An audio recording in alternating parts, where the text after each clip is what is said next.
کر کے خدا کی عبادت کرو. خدا کون ہے؟ الذی اطعمہم من جوع و آمنہم من خوف.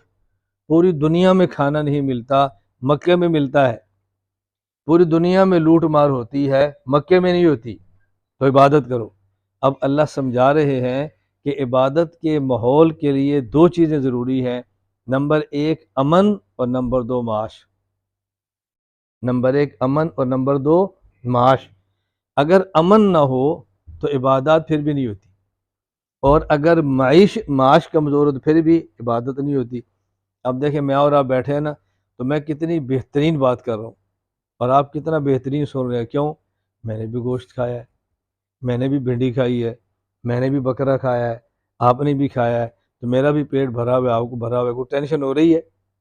یہ دیکھیں ساتھ چائے بھی پڑی ہے، یہ ساتھ پھل بھی پڑا ہوا ہے، تو معاش ٹھیک ہے نا؟ کوئی میں الجھن تو نہیں ہے نا؟ یہ بیان کب ختم ہوگا؟ ابھی تو ہم نے روٹی بھی کھانی ہے. تو ڈاکٹر صاحب نے کہا جی پہلے کھانا کھا لیں پھر بیان شروع کریں. چلو یہ ٹینشن تو ختم ہونا کہ روٹی کھلائیں گے بھی یا نہیں کھلائیں گے. میری بات آپ سمجھ رہے ہیں؟ یعنی کھانا کھا لی ہے نا. اب کسی کے ذہن میں ہے کہ بیان کتنے بجے ختم ہوگا، میں تو 12 بجے کھایا تھا، مجھے تو بڑی بھوک لگی ہے، میں تو شوگر کا مریض ہوں، میں نے تو ہر 2 گھنٹے بعد کھانا پڑتا ہے. ہر بندہ مطمئن ہے، کیوں؟ ہم نے کھانا کھایا. اس کا مطلب ہے کہ ہماری معاش ٹھیک ہے. اور اطمینان سے کیوں بیان کر رہے ہیں؟ باہر گولیاں نہیں چل رہی، باہر دھماکے نہیں ہو رہے، باہر بمباری نہیں ہو رہی، باہر پولیس نہیں کھڑی ہوئی، کتنے اطمینان سے بیٹھے ہیں. معلوم ہوا کہ عبادت کے لیے عبادت کا ماحول چاہیے، اور عبادت کے ماحول میں قرآنی تعلیمات کے مطابق دو چیزیں بنیاد ہیں. نمبر ایک امن اور نمبر دو معاش. اچھی طرح سمجھ لیں. اور امن اور معاش یہ دو چیزیں مضبوط ہوں گی سیاست سے. سیاسی استحکام ہوگا تو امن بھی ٹھیک ہوگا، سیاسی استحکام ہوگا تو معیشت بھی ٹھیک ہوگی. آپ اس سے اندازہ فرما لیں کہ شریعت میں سیاست کی اہمیت کیا ہوگی. اور ہم کرتے ہیں جی سیاست کا کیا تعلق ہے؟ یعنی اگر آپ کی سیاست کمزور ہے، آپ کی مسجد کی نماز ٹھیک نہیں ہو سکتی.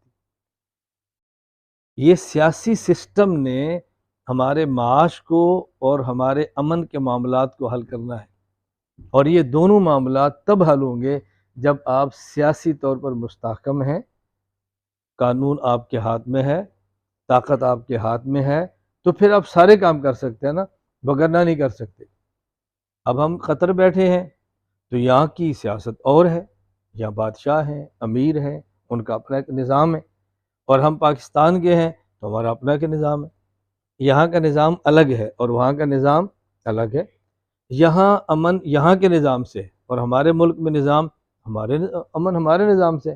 ہمارا نظام کیا ہے؟ جمہوری. ہمارا نظام کیا ہے؟ الیکشن. ہمارا نظام کیا ہے؟ اسمبلی. میں اس لیے گزارش کرتا ہوں ہم پورے قرآن کریم کو سمجھنے کی کوشش کریں.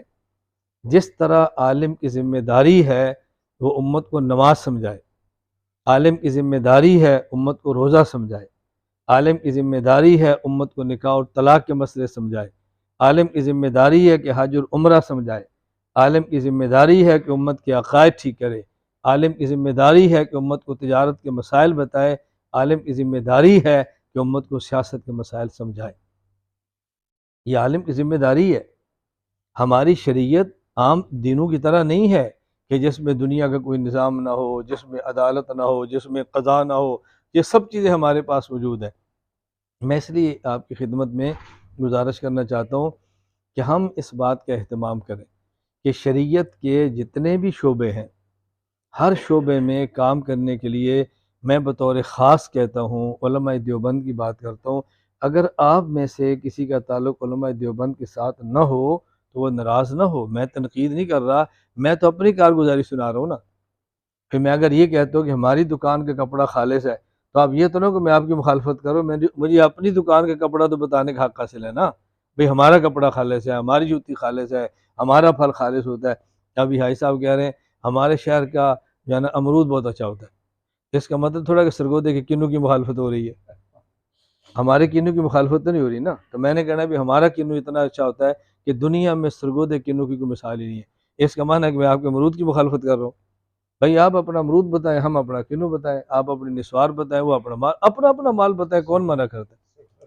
میرے کہنے کا مقصد یہ ہے میں جو بات سمجھانا چاہتا ہوں، میرا تعلق علماء دیوبند کے ساتھ، میں اپنی بات کر رہا ہوں کہ اللہ تعالیٰ کا اتنا کرم ہے، اللہ تعالیٰ کا اتنا احسان ہے بطور خاص پاکستان میں. آپ تبلیغ کا شعبہ لیں، علماء دیوبند صف اول میں. آپ خانقاہ کی بات کریں، علماء دیوبند صف اول میں ہے. آپ مدارس کی بات کریں، علماء دیوبند صف اول میں ہے. آپ دین کے کسی بھی شعبے کی بات کریں گے، علماء دیوبند صف اول میں ہے. آپ ملک کی سیاست کی بات کریں، علماء دیوبند صف اول میں ہے. میں یہ آپ سے گزارش کروں گا کہ جو جس کا میدان ہے اس کے میدان میں اس کو مت چھیڑو. میرا میدان سیاست نہیں ہے، میرا میدان عقائد ہے. عقائد کا اونچ نیچ جو میں سمجھتا ہوں وہ سیاست والا نہیں سمجھتا، اور جو سیاست کے میدان کی اونچ نیچ سمجھتا ہے وہ میں نہیں سمجھتا. مجھے چاہیے کہ میدان سیاست میں موجود علماء کی رائے کا احترام کروں، اور ان کو چاہیے عقائد کے معاملے میں میری رائے کا احترام کریں. یہ شریعت کا مزاج ہے. میں اس پر ایک دو واقعات پیش کرتا ہوں تاکہ آپ کو بات سمجھنے میں آسانی ہو. حضرت عمر رضی اللہ تعالیٰ عنہ صحابہ کرام میں سے رسول اکرم صلی اللہ علیہ وسلم کے بعد، اور حضرت ابو بکر صدیق رضی اللہ تعالیٰ عنہ کے بعد سب سے بڑے. ابو بکر صدیق کے بعد سب سے بڑے عمر رضی اللہ عنہ، اور پھر امیر المومنین ہے. اس امت کا پہلا وہ شخص جس کو امیر المومنین کا لقب ملا ہے وہ حضرت عمر بن خطاب ہے.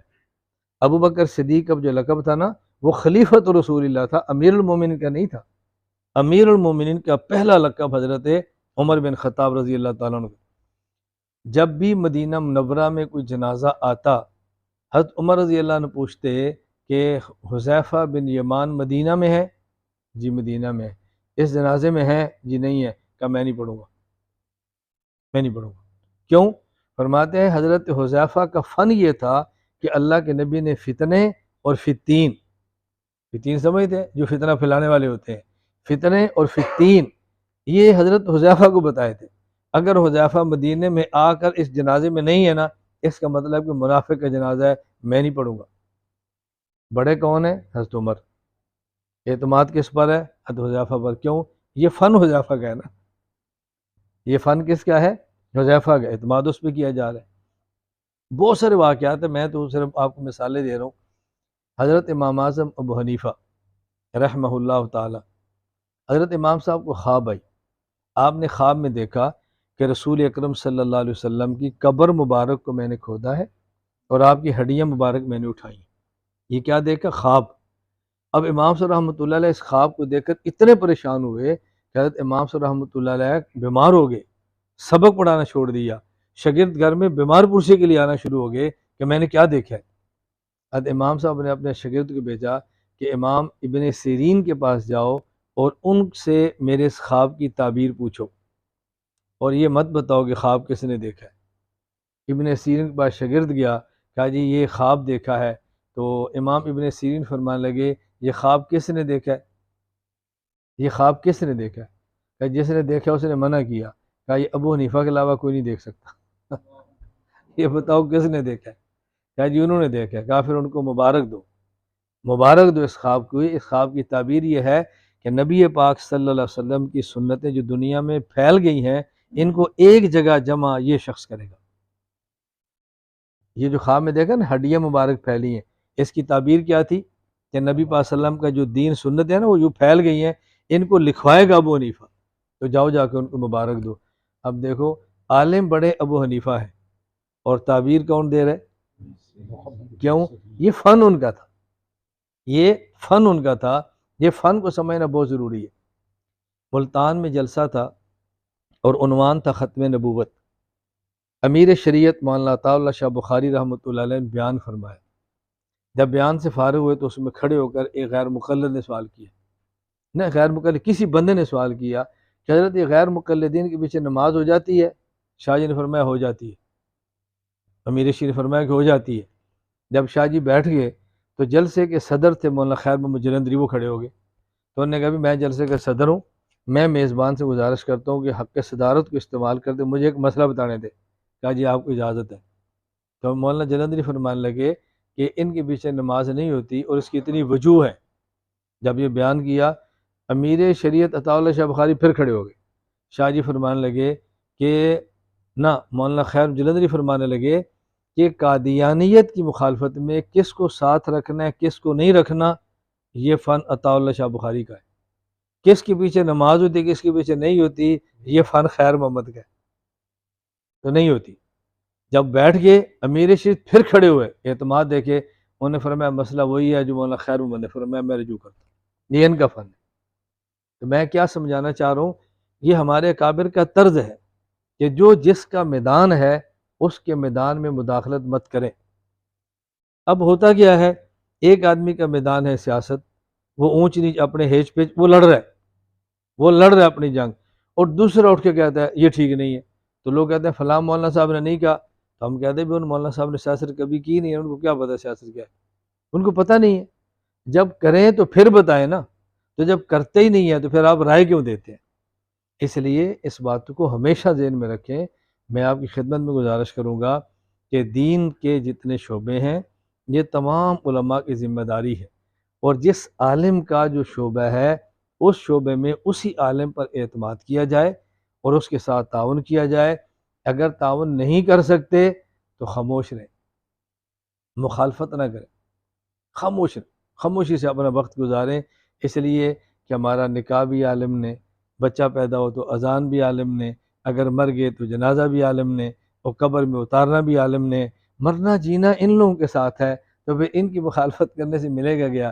یہ چند دن کی سیاست، یہ چند دن کی الیکشن اور چند دن کے جلسے، پھر وہی رونا پھر وہی دھونا۔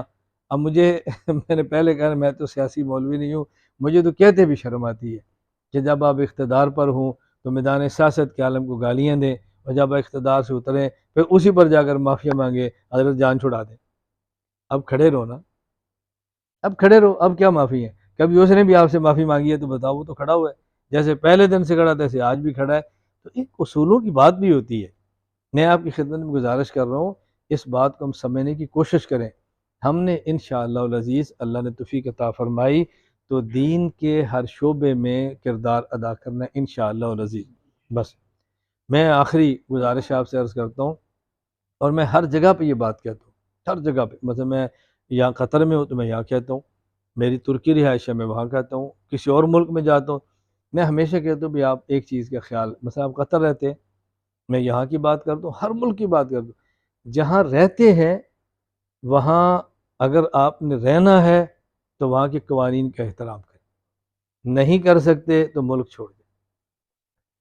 ایک کام کریں، جس ملک میں رہنا ہے اس ملک کے قوانین کا احترام کریں، اور اگر اس ملک کے قوانین کا احترام نہیں کر سکتے تو پھر آپ اس ملک کو چھوڑ جائیں، پھر رہ کر اپنے لیے مسائل پیدا نہ کریں۔ میں استنبول میں ہوں تو بہت سارے لوگ آتے ہیں گلہ کرتے ہیں، گلہ کیا کرتے ہیں؟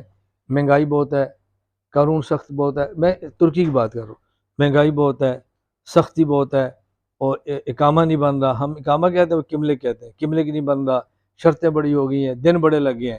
تو میں نے کہا بھی آپ کو ترکیہ کے صدر نے خط لکھا تھا تم یہاں پر آؤ، اب واپس چلے جاؤ، کیوں بیٹھے ہیں اب یہاں پر؟ آپ نے رہنا بھی یہاں پر ہے اور گالیاں بھی ان کو دینی ہیں، تو پھر رہنے کی ضرورت کیا ہے؟ بھائی ہم یہاں پر آئے ہیں تو کسی نے ہمیں خط لکھا ہے، کوئی مجبوری ہوگی نا کہ ملک چھوڑ کر یہاں پر آئے ہیں۔ میں اس لیے گزارش کرتا ہوں یہ جو میں عرض کر رہا ہوں آپ اس کا اہتمام فرمائیں گے تو مسائل پیدا نہیں ہوں گے۔ ہم بہت سارے کام نہیں کرتے اور بلا وجہ فیس بک استعمال کرتے ہیں، یوٹیوب استعمال کرتے ہیں، ٹویٹر استعمال کرتے ہیں، جو کام نے نہیں کرنا ہوتا وہ میسج چلاتے رہتے ہیں، پھر جب رگڑا لگتا ہے تو پھر حکم تو گالیاں دینی شروع کر دیتے ہیں۔ بھائی جتنی پسلی بوجھ اٹھا سکتی ہے اتنا کام کریں، جتنی آپ کی پسلی بوجھ نہیں اٹھا سکتی اتنے کام نہ کریں، اسی میں عافیت ہوتی ہے۔ اللہ تعالیٰ مجھے اور آپ سب کو میں پھر کہتا ہوں دینی مجالس کی قدر کرنے کی توفیق عطا فرمائے۔ اور میں اپنے اختتام پر پھر عرض کروں گا آپ سب سے کہ حاجی گل محمد صاحب رحمۃ اللہ علیہ کے لیے دعا کریں، اللہ تعالیٰ ان کی مغفرت فرمائے، درجات بلند فرمائے، اور ڈاکٹر عبدالرحیم صاحب اور دوسرے جو ان کے ساتھ بھائی ہیں اللہ تعالیٰ ان سب کو ان کے نقش قدم پر چلنے کی توفیق عطا فرمائے۔ اللہ تعالیٰ ان کو ان کے لیے خلف الرشید بنائے، اور اللہ تعالیٰ ان کو ان کے لیے صدقہ جاریہ بنائے، اللہ تعالیٰ والدین کی نیک نامی کا ذریعہ بنائے۔ یہ اولاد کا حق ہے کہ اپنے والد کی نیک نامی کا ذریعہ بنے۔ اللہ تعالیٰ مجھے اور آپ سب کو عمل کی توفیق عطا فرمائے، ہمیں اور ہماری نسلوں کو دین کی مقبول خدمت کرنے کی توفیق عطا فرمائے۔ اللہ تعالیٰ مجھے بھی اور آپ کو بھی عافیت کے ساتھ رکھے۔ اللہ تعالیٰ سے عافیت مانگا کریں، استقامت کی دعائیں ذرا مشکل ہو جاتی ہیں، اس لیے عافیت کی دعا مانگیں تو زیادہ بہتر ہے۔ اللہ تعالیٰ ہم سب کو توفیق عطا فرمائے۔ وآخر دعوانا الحمدللہ رب العالمین۔ میں آپ تمام